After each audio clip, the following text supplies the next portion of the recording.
Bismillahirrahmanirrahim. Assalamualaikum warahmatullahi wabarakatuh dan selamat sejahtera. Kita berjumpa lagi dalam PDPR Sains Tahap 4. Tajuk kita pada kali ini ialah kemahiran proses sains, iaitu kemahiran proses sains yang ke-9 mendefinisi secara operasi, dan KPS yang ke-10 iaitu mengawal pemboleh ubah. Mari kita lihat dulu objektif pembelajaran kita pada kali ini. Murid-murid dapat menganalisis 2 hingga 3 definisi secara operasi dengan betul. Yang kedua, murid-murid dapat menilai 2 hingga 3 pemboleh ubah dengan betul. Kriteria kerjaan kita pada kali ini, pertama, murid-murid dapat menyatakan maksud definisi secara operasi dan maksud pemboleh ubah di dalam penyiasatan. Yang kedua, murid-murid dapat mengenal pasti cara untuk menulis definisi secara operasi dengan betul. Yang ketiga, murid dapat mengenal pasti pemboleh ubah dengan betul. Dan yang keempat, murid dapat membanding bezakan antara pemboleh ubah dalam penyiasatan. Baik murid, ada 2 perkara penting kita akan belajar hari ini, iaitu mendefinisi secara operasi dan yang kedua, mengawal pemboleh ubah. Kita lihat dulu yang pertama, mendefinisi secara operasi. Apa dimaksudkan dengan mendefinisi secara operasi? Mendefinisi secara operasi bermaksud dapat memberi taksiran tentang sesuatu konsep sains dengan menyatakan perkara yang dilakukan dan diperhatikan. Definisi secara operasi hanya berlaku apabila murid-murid melakukan eksperimen atau aktiviti sains. Murid-murid dikehendaki untuk memberi penerangan tentang konsep sains dengan memerhatikan hasil penyiasatan tersebut. Maka, ada 2 perkara yang penting dalam definisi secara operasi. Pertama, berdasarkan pengalaman. Bermaksud, murid-murid perlulah melaksanakan aktiviti dan penyiasatan terlebih dahulu sebelum murid dapat mendefinisikan operasi tersebut. Yang kedua, murid-murid membuat pernyataan berdasarkan apa yang dilakukan atau apa yang diperhatikan. Cara mudah murid-murid mendefinisi secara operasi ini bermaksud murid-murid melihat kepada pemboleh ubah bergerak balas, iaitu hasil eksperimen atau hasil penyiasatan. Baiklah murid-murid, mari kita lihat penyiasatan ini. Penyiasatan tentang kebolehan cahaya menembusi 3 bahan, iaitu bahan X, Y dan Z. Ini adalah hasil penyiasatan ini. X, cahaya lampu sulur dapat menembusi bahan X. Y, cahaya lampu sulur tidak dapat menembusi bahan Y. Manakala Z, hanya sedikit sahaja cahaya dapat menembusi bahan Z. Daripada keputusan ini, dapatlah kita mengenal pasti bahawa X ialah bahan lut sinar, Y ialah bahan legap dan Z ialah bahan lut cahaya. Baiklah murid-murid, kita lihat soalan ini. Apakah definisi secara operasi bahan lut sinar, bahan lut cahaya dan bahan legap? Baiklah murid-murid, murid-murid perlulah memberikan taksiran atau penerangan tentang konsep bahan lut sinar, lut cahaya dengan legap. Bagaimana murid-murid nak membuat taksiran atau penerangan ini? Ya, berdasarkan kepada keputusan eksperimen ini ataupun apa yang diperhatikan. Seperti mana yang kita lihat tadi, dapat diperhatikan pada gambar rajah ini ialah X, cahaya dapat menembusinya secara sepenuhnya. Y, cahaya tidak dapat menembusinya. Manakala Z, hanya sedikit saja cahaya menembusinya. Maka, kita dapatlah membuat definisi secara operasi. Bahan lut sinar ialah bahan yang membenarkan cahaya menembusinya sepenuhnya. Bahan lut cahaya pula ialah bahan yang membenarkan cahaya menembusinya sebahagian sahaja. Manakala bahan legap ialah bahan yang tidak membenarkan cahaya menembusinya. Ini yang dimaksudkan dengan mendefinisi secara operasi. Seterusnya murid-murid, mari kita lihat contoh yang kedua. Satu penyiasatan lain dijalankan untuk mengenal pasti sifat kimia L. Ini adalah bahan L dan ini adalah keputusannya. Menggunakan kertas litmus, bahan L tidak merubah kertas biru. Begitu juga warna kertas merah, tidak ada perubahan pada warna kertas litmus merah. Maka dapat dibuat keputusan bahawa sifat kimia bahan L ialah neutral. apakah definisi operasi bahan neutral? Baiklah murid-murid, macam mana kita nak menerangkan konsep bahan neutral ini? Ya, kita lihat pada hasil penyiasatan. Hasil penyiasatan ialah perubahan warna kertas litmus. Ini adalah hasil penyiasatan atau juga dikenali sebagai pemboleh ubah bergerak balas. Maka, kita dapatlah membuat definisi operasi bahan neutral ialah bahan yang tidak menukarkan warna kertas litmus biru dan merah. Okey murid-murid, seterusnya soalan yang ketiga. Satu penyiasatan dijalankan untuk menggunakan 3 magnet P, Q dan R yang berlainan saiz. P, Q dan R. Bilangan klik kertas yang dapat ditarik oleh ketiga-tiga magnet itu dicatatkan. P ada 4, Q ada 6 dan R ada 8 klik kertas yang dapat ditarik. Daripada pernyataan ini, apakah definisi secara operasi kekuatan magnet? Baiklah murid-murid, macam mana kita nak mengurangkan pula definisi kekuatan magnet ini? Ya, apakah hasil pernyataan ini? Apakah pemboleh ubah bergerak balasnya? Ya, pemboleh ubah bergerak balasnya ialah bilangan klik kertas yang dapat ditarik oleh magnet. Maka, itulah dia definisi secara operasi.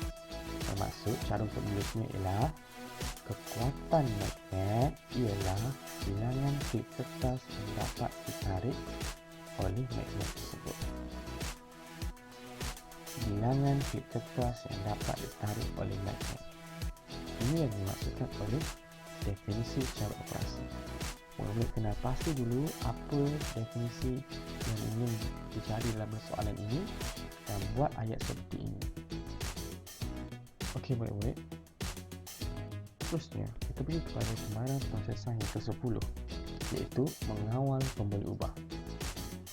Mengawal pemboleh ubah ini adalah murid-murid perlu kena pasti 3 pemboleh ubah yang penting, iaitu pemboleh ubah dimanipulasi, pemboleh ubah bergerak balas dan pemboleh ubah dimalarkan. 3 pemboleh ubah ini sangat penting dalam pelajaran mata pelajaran sains, terutama sekali dalam membuat penyiasatan sains. Baiklah murid-murid, mari kita kena pasti perbezaan antara 3 pemboleh ubah ini. Pertama, pemboleh ubah dimanipulasi ialah apa yang diubah oleh penyiasat dalam penyiasatan tersebut. Apabila kita melakukan eksperimen, apa yang kita ubah dalam eksperimen itu dinamakan sebagai pemboleh ubah dimanipulasi. Okay. Kita akan lihat contoh lebih lanjut selepas ini. Kita lihat pula apa itu masukan yang pemboleh ubah bergerak balas. Pemboleh ubah bergerak balas pula ialah apa yang diperhatikan selepas penyiasatan ataupun lebih kepada hasil penyiasatan. Dan yang ketiga ialah pemboleh ubah dimalarkan, iaitu apa yang ditetapkan atau tidak berubah sepanjang penyiasatan. Pemboleh ubah ini perlulah boleh diukur atau mempunyai parameter. Apa itu parameter? Ya, ukuran. Kita tidak boleh menulis pemboleh ubah hanya dengan satu perkataan saja. Contohnya, murid. Pemboleh ubah ini tidak lengkap kerana murid boleh jadi berbagai-bagai murid. Sebagai contoh, ia boleh jadi jisim murid, ia boleh jadi tinggi murid, ia boleh jadi bilangan murid. Maka ia menjadi tidak jelas. Kerana apa? Kerana tiada parameter. Maka jawapan untuk pemboleh ubah ini adalah salah. Bagaimana jawapan yang betul? Ya, sekiranya soalan tersebut mengukur ketinggian murid, maka kita kena tulis pemboleh ubahnya ialah tinggi murid. Ini baru jawapan pemboleh ubah yang betul. Seperti juga contoh-contoh ini. Okay. Air, apa air? Suhu air. Tiang, apa tiang? Tinggi tiang. Ais melebur, masa ais melebur. Okay. Ini adalah contoh-contoh bagaimana kita perlu mengapasi parameter dalam pemboleh ubah. Baiklah murid-murid, kita pergi kepada contoh soalan mengawal pemboleh ubah. Baiklah murid-murid, berpandukan pernyataan di atas, tuliskan pemboleh ubah dimanipulasi. Apakah pemboleh ubah dimanipulasi? Apa yang diubah daripada eksperimen ini?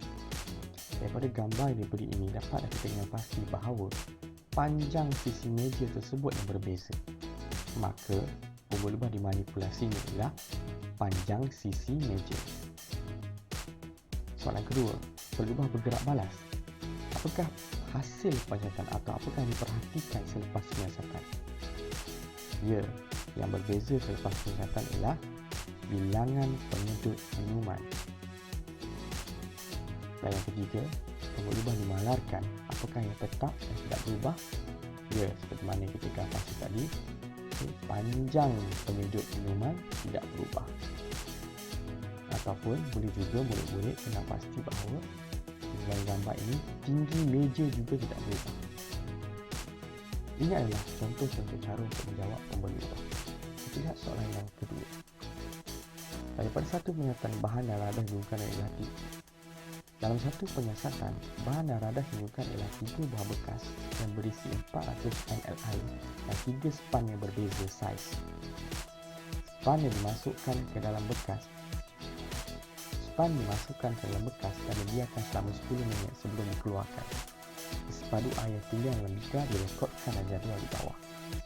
Baiklah, jadual ini menunjukkan keputusan atau apa yang diperhatikan ataupun lebih mudahnya pembuluh ubah bergerak balas. Dan jadual ini juga ditunjukkan apa yang berbeza atau apa yang diubah pada awal eksperimen, iaitu saiz span.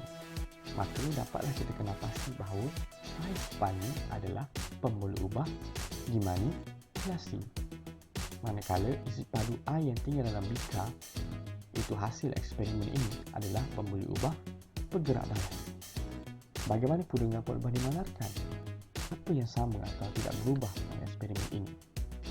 Ya, isi padu awal air iaitu 400 ml. Baiklah murid, ini adalah cara untuk mengenal pasti pembuluh ubah. Soalan seterusnya, soalan ketiga, contoh yang ketiga ialah nyatakan 2 maklumat yang dikumpulkan dalam penyiasatan ini. Apa itu maklumat murid? Ya, maklumat ialah pembuluh ubah. Nama lain bagi pembuluh ubah ialah maklumat. Diberikan jadual di sini. Bagaimanakah murid mengenal pasti di manakah pembuluh ubah dimanipulasi, di manakah pembuluh ubah bergerak balas? Boleh murid-murid? Daripada soalan ini, dapatlah kita kena pasti bahawa tahun merupakan pembuluh ubah dimanipulasi kerana kita tidak mengukur tahun atau tahun tidak diperhatikan atau tahun bukan hasil eksperimen. Hasilnya ialah daripada perubahan tahun itu yang diperhatikan ialah bilangan pesakit kanser paru-paru. Maka bilangan pesakit kanser paru-paru ialah pembuluh ubah bergerak balas. Inilah 2 maklumat yang diperlukan dalam soalan ini. Okey murid-murid, mari kita buat rumusan. Daripada pembelajaran tadi, dapatlah kita buat rumusan bahawa mendefinisi secara operasi ini ialah satu kemahiran di mana murid dapat menerangkan konsep sains berdasarkan apa yang diperhatikan atau hasil penyiasatan ataupun pembuluh ubah bergerak balas. Yang kedua, pembuluh ubah merupakan maklumat penting dalam penyiasatan. Terdapat 3 jenis pembuluh ubah, iaitu pembuluh ubah dimanipulasi, apa yang diubah dalam penyiasatan. Yang kedua, pembuluh ubah bergerak balas, apa yang diperhatikan dalam pada penyiasatan ataupun hasil penyiasatan. Dan yang ketiga ialah pembuluh ubah dimalarkan, iaitu apa yang ditetapkan atau tidak berubah sepanjang penyiasatan. Diharap murid-murid dapat memahami pembelajaran kita pada kali ini. Selesai pembelajaran ini, murid laksanakan tugasan dalam Google Classroom. Sebelum kita berjumpa lagi,